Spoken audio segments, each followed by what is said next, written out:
18,000 lang ang natanggap ng pamilya. Dinurog yung mga buto. Bali-bali ang dalawang taong ito. Hindi sila umiwas, maski isang dangkal kaya nagpang-abot kami, sir. Ngayon ko na-realize na katangahan ko ang ginawa ko dahil pinirmahan ko yun. Gapang-gapa ako, sir. Hindi ako yung mayaman na iniisip nila. Na kung tutusin ako dapat ang naniningil ng damage, sir, at abala. Oh, bakit parang ikaw na yung biktima ngayon, Sir Sunny? Sila nandun lang naman po sa linya nila. Sir, disgrasya ang nangyari. At sabi ko nga, kung may kasalanan man ako, sana i-accept naman nila na mayroon din silang kasalanan. Sir, nanggaling na nga po sa pulis, sir, na kayo po yung may kamalian doon. Kayo po yung kumain ng linya nila. Maaari niyo po bang ikwento sa amin, Madam Sasha, ano po yung kumpletong nangyari? Yung kapatid po ninyo is naka-motorsiklo. Opo, naka-motorsiklo po yung kapatid ko. Galing po siyang Taytay. So, uuwi po sana yung kapatid ko dahil birthday po kasi yung tatay ko nung May 3. So, uuwi sana kaming lahat doon kasi celebrate naman yung 60th birthday ng papa ko. So, yun po yung nangyari. Nabangga po sila ng Toyota po sa Maharlika Highway, Calawag, Quezon po. So ang nakabangga po ay anong sasakyan? Toyota Innova po. Ang sabi kasi ng driver, siya daw po kasi yung pumasok dun sa lane nila Archie.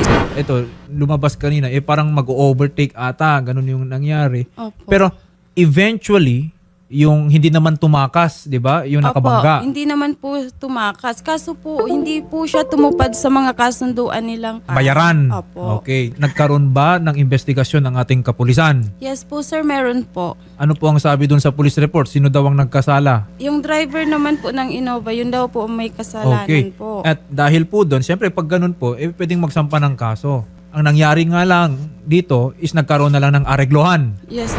Nasa tamang linya po kami noon, ma'am.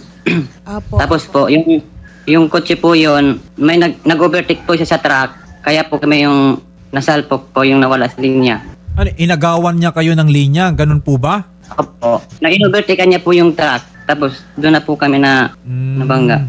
Kayo po, Sir Johnny, meron po kayong mga injuries din? Opo, sa paa po.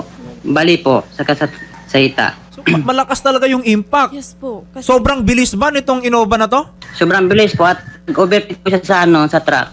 Okay. Ano, saan ba to nangyari? Is this a highway? Opo, highway po sa Calawag po.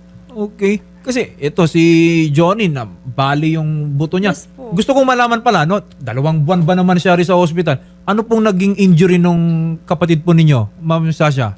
Yung ano kasi niya po, yung paa, di ba yung sakong ng paa niya po, lumabas yung buto noon. Tapos sabi pa nga ng doktor, yung ibang buto daw, may tumalsik daw po doon.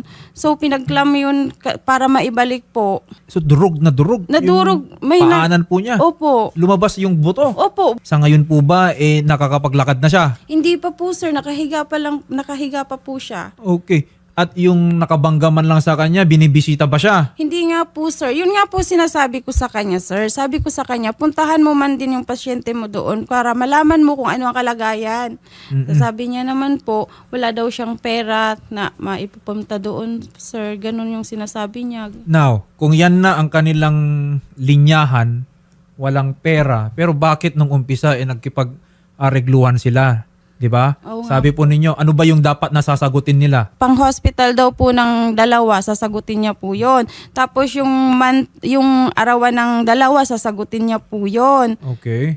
Yung motor. Yung motor din po, ipapaayos niya po. Pero wala pong nangyari. Wala po siyang tinupad sa mga kasunduan niyang pinirmahan. Wala siyang binigay kahit piso? May binigay, nung nandun pa po yung dalawa, nasa hospital Okay. po, nag-bill po yung dalawa is nasa 30K. So nakapagbigay naman po siya ng 18K lahat-lahat po. 2 tao, yung mga buto nila durog, Oo nga bali.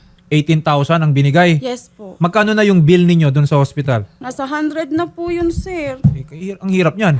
Major, itatanong lang po namin, no? I understand, wala pong naisampang criminal case laban dito Yes sa po, driver yes ng po. Innova dahil nga nagkaroon sila ng aregluhan.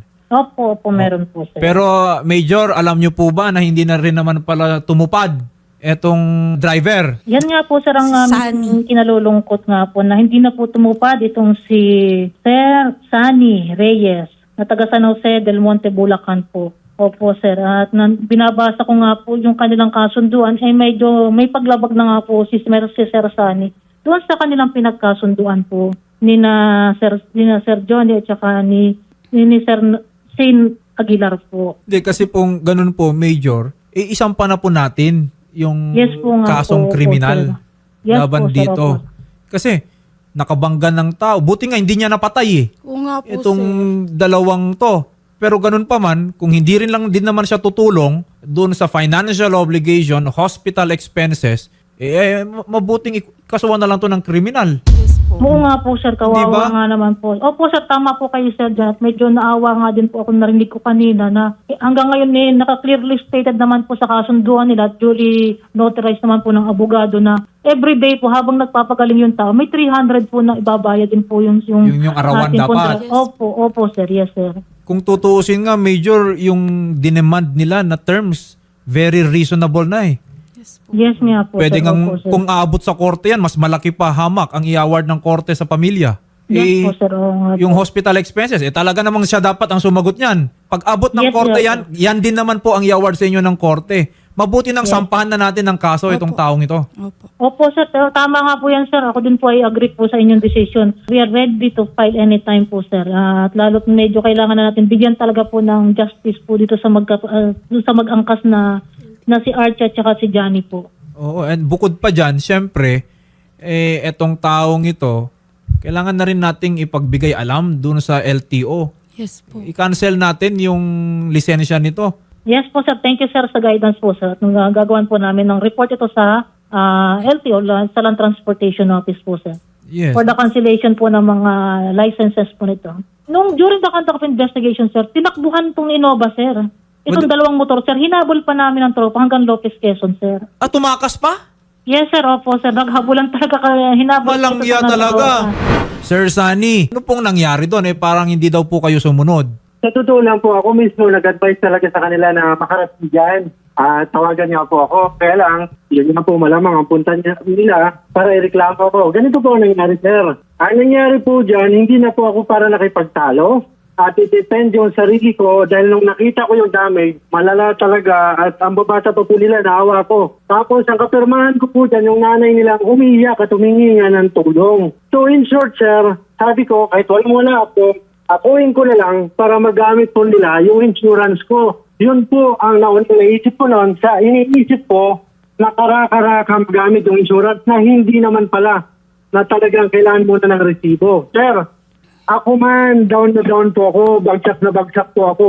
Walang-wala din po ako. Ang inaasahan ko lang na may pangako sa kanila ngayon, yung insurance ko po na sana at yung pinirmahan ko po, wala naman sanang problema. At kaya ko namang mag-recover. Kaya lang sa ngayon, dapa pa rin po talaga ko. Yun po ang totoo. Kaya kung sasamantalahin nila ako doon sa pinirmahan ko, nasabi ko nga kay nanay noon, ay, gagawin ko po ito para matulungan po kayo sa pamamagitan ng insurance ko. Kasi may insurance ako, sir. Ang problema, sunod-sunod nga po na yan nga, kailangan nila, ganyan. Private po muna. Then, ang binayaran ko itong kalahati kasi walang-wala talaga. Naghati kami daw ng tita niya. Then, which is utang ko sa kanila. May tubo pa daw yan, 5-6. Sir. Ito naman. 18,000 lang ang natanggap ng pamilya. Kung ikaw ba, 2 buwan sa hospital, sa tingin mo, saan naabot yung 18,000 mo? Sir, naintindihan ko naman po. Kaya nga po dinala namin sila Sa panahon ngayon, Sir Sunny, pati nga po lagnat kami. lang at ubo, minsan abot na ng 18,000. Yan, dinurog yung mga buto. Bali-bali ang 2 taong ito. Doon sa pagdurog ng buto, sir, ang masakit niya po dyan sa akin lahat ng CC. Nag-blink ako ng ilaw kasi ginipit ako ng truck sa kanan. Yung overtake naman talaga ako, sir. Kasi sumayad na ako sa kanan. Kaysa lamunin ako ng truck, umiwas ako. Sila malayo pa, walang kasabay, maluwag yung kalsada, straight ang kalsada, madaling araw. Hindi sila umiwas, maski isang dangkal, kaya nagpang-abot kami, sir. Kung sinadya ko yan at sinumpo ko yan, siguro patay ang mga yan. So yun po. In short, ang mali ko lang kasi at ang katangahan ko, sir, inamin ko yung pangyayari. Sa iniisip ko na makatulong ako. Ngayon ko na-realize na katangahan ko ang ginawa ko dahil pinirmahan ko yun. Pero ang purpose ko nun, sir, para mas tulungan sila. Pero kung gigipitin nila ako doon, sir, alam ko naman yung 18,000 kung saan makarating. Pero talagang dapang-dapa ako, sir, dapang-dapa. Kung ako man mismo, baka pwedeng tulungan ng DSWD. Ang sasakyan ko din, mahahatak na, walang hulog-hulog, sir.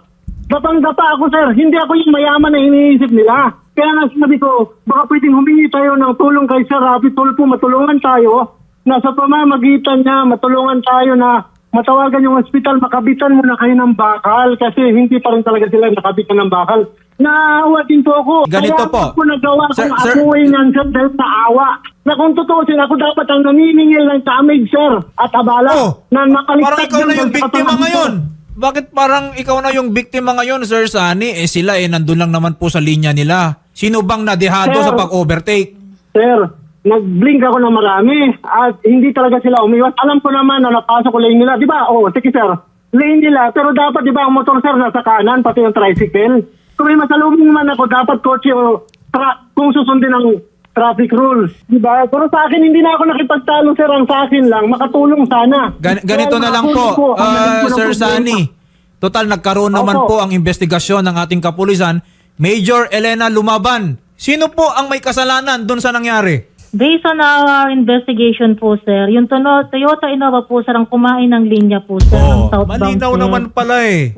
Inaamin ko naman po na kinain ko talaga lane nila. Pero kung yung kabigayan lang po sana, wala nga pong problema kahit isang dangkal lang. Nagipit po ako sa kanan.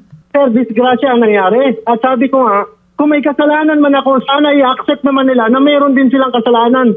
Sir, isang dangkal lang ang kailangan. Sir, Nangyari. nanggaling na nga po sa pulis, sir, na kayo po yung may kamalian doon. Kayo po yung kumain ng linya nila. Hindi naman po maaari na kayo na nga po yung pinisala dito sa dalawang biktima po ninyo, parang sila pa ngayon yung maghihintay hanggang kailan dun sa tulong. Okay? You have to understand na yung ginawa, yung nangyari po dyan is not hindi lang po siya ordinaryong kapabayaan.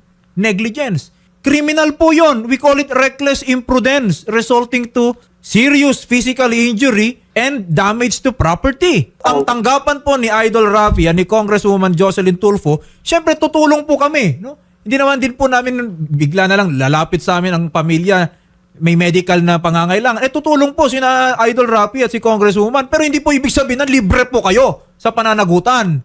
Meron nga kayong naging kasunduan, hindi nyo naman tinupad. At this point, siguro, hindi na po maaari na parang kayo pa yung biktima ngayon. Hindi naman, sir. Kumbaga, pasensya na po, medyo emotional lang. Hindi, Sa akin we kasi, understand. basta dami ng tao. Everyone here is emotional, Sir Sunny. Okay? Pero, Yes, sir. ang isipin po natin dito, we maintain our cool because there are people Yes, sir. na hanggang sa ngayon hindi makapagtrabaho, yung isa hindi nga makatayo eh. Yes po.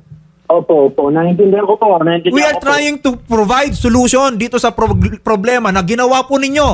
Opo. Naiintindihan ko, sir. Thank you dyan, sir. Sana matulungan na talaga. So, ang gagawin na lang po natin, Ma'am Shasha, mag-file na lang po tayo ng kaso. Okay? So, ang gagawin na lang po natin, sasamahan po namin kayo, Ma'am, sa tanggapan po nila Major Elena Lumaban sa Kaluwag, Quezon Province. Sasama po yung aming reporter para makapaghain po tayo ng kaso. Okay? At syempre yung ibang needs, no? Opo. Medical needs. Kausapin po namin kayo sa likod para sa tulong din ni Idol Rafi at ni Congresswoman Jocelyn. Ha?